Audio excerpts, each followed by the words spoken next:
Bienvenue dans Feeling Good chez Julika, là où tu viens pour te soigner, te réveiller, reprendre ton pouvoir. Ici on parle de blessures, de vérité et de guérison. Et je t'invite à voir en toi ce que tu n'as jamais osé regarder. Moi, c'est Julika, make-up artiste depuis de nombreuses années.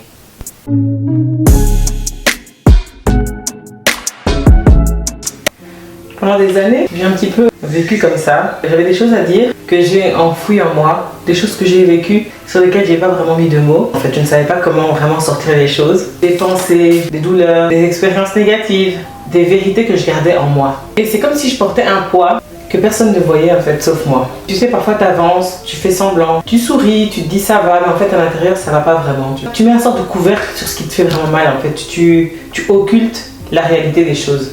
Et tu caches un peu tes blessures derrière un sourire et tu continues d'avancer comme si de rien n'était. C'était devenu même mon mécanisme de fonctionnement. Je me rendais même pas compte de ce que je vivais intérieurement. Je pensais que je pourrais tenir comme ça jusqu'à la fin de ma vie. Un jour mon corps a dit stop. Et si aujourd'hui je te parle de ça pendant que je fais mon teint, c'est pareil. Quand tu te maquilles, tu décides un petit peu de ce que tu vas camoufler, ce que tu vas révéler. Et peut-être qu'en m'écoutant aujourd'hui, tu vas enfin réaliser, peut-être plus tôt que moi, mettre des mots sur les choses, c'est important. Peut-être en écoutant ce message, tu vas te dire, ah ben moi aussi en fait il y a plein de mots que je garde au fond de moi et qu'en fait j'aimerais dire et que je devrais dire. Reste avec moi jusqu'au bout. Et honnêtement, j'ai tenu comme ça très longtemps. J'avançais, mais je savais pas réellement où j'allais, pourquoi j'allais là. J'avançais un petit peu en pilote automatique. Et comment est-ce que je me suis arrêtée? Un burn-out, tout simplement. Et quand je réalise, j'ai tenu comme ça vraiment super longtemps. À avancer sans vraiment savoir où j'allais. À me dire que ça passerait. À ressentir un truc qui va pas, mais tu sais pas exactement quoi. Et un jour, tu craques en fait, tout simplement. Et moi, ce qui m'a fait péter un petit câble, on va dire, c'est un burn-out. C'est là que je me suis rendu compte qu'en fait, stop. Ça n'allait pas tant que je le pensais. Ce burn-out, il m'a arrêté net. C'était vraiment un mur, il n'y avait plus moyen de rien faire, plus moyen d'avancer. J'étais paralysée dans tous les domaines. Toutes les blessures en fait que j'avais cachées sous le tapis, toutes les choses avec lesquelles j'avais eu du mal, elles me sont revenues en pleine figure.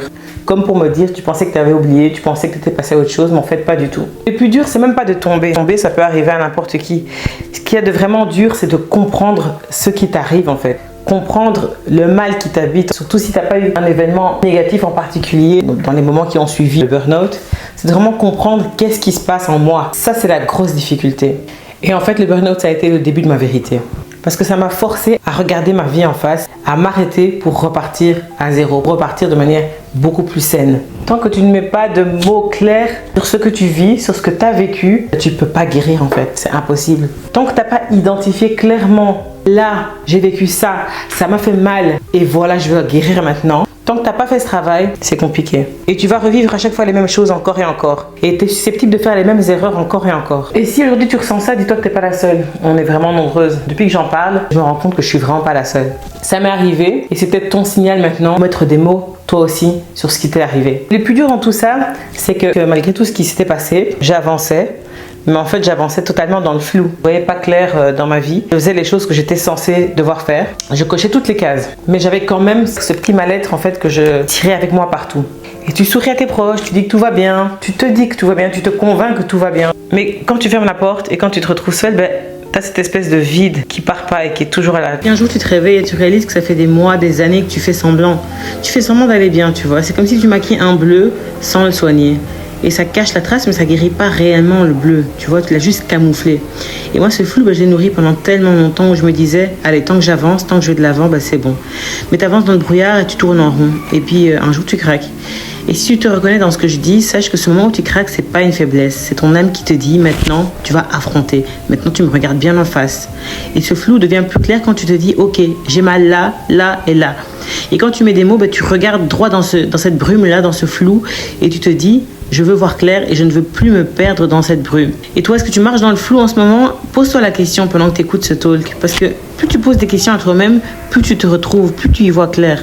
Mettre des mots, c'est vraiment poser un miroir devant ce que tu ressens. C'est dire, ça m'a blessée, ça m'a détruite, ça m'a changé. On nous apprend à être forte, à dire que tout va bien, mais en fait non, ça va pas. Être forte, c'est pas se taire, c'est pas avaler ses émotions. Être forte, justement, c'est assumer les choses, même quand ça va pas. Être forte, c'est oser dire ce qu'on ressent. Combien de fois on dit oui, ça va, quand ça va pas? Combien de fois on dit c'est pas grave, alors que c'est grave? Mettre des mots, c'est refuser de minimiser sa douleur.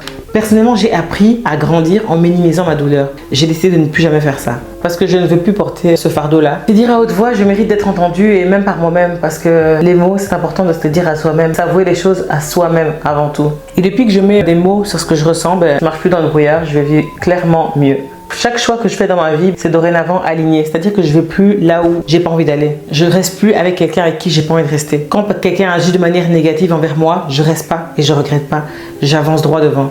Je marche avec conscience et je marche avec alignement. C'est important d'être aligné avec tout son être. Si tu arrêtais un petit peu de tout porter seul, si tu mettais des mots sur les choses que tu vivais et ça te sauve petit à petit. Mettre des mots sur les choses, ça te sauve. Tu te choisis en fait. Voilà pourquoi aujourd'hui, je parle, je mets des mots. Je laisse pas les choses passer. Je retiens plus mes émotions. J'essaye pas toujours de me montrer la plus forte possible. J'accepte en fait mes faiblesses. J'accepte mes défauts parce que je suis pas parfaite. Je mets des mots sur ce que je ressens réellement. Et je brise un petit peu ce cycle de être fort, être atteint par rien, intérioriser les choses négatives que je peux vivre dans ma vie. Parce que trop longtemps, j'ai dit que ça allait, alors que ça n'allait pas vraiment. Et si je fais ces make-up talks aujourd'hui, c'est pas juste pour remplir ma page YouTube de plein de vidéos comme ça bêtement, mais c'est vraiment pour tendre la main à une personne qui m'écoute. On sait jamais même si ça peut toucher même une personne qui regarde cette vidéo pendant qu'elle pleure seule chez elle.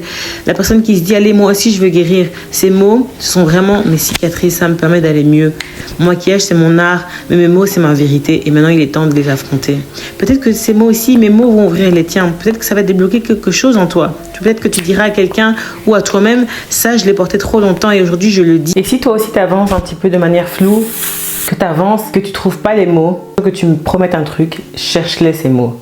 Cherche à clarifier ce qui se passe en toi par des mots. Les mots sont guérisseurs, les mots sont libérateurs. Tant que tu les gardes à l'intérieur, ils te tiennent en prison. Mets des mots, cite-les, écris-les, murmure-les, crie-les, mais fais-les sortir ces mots.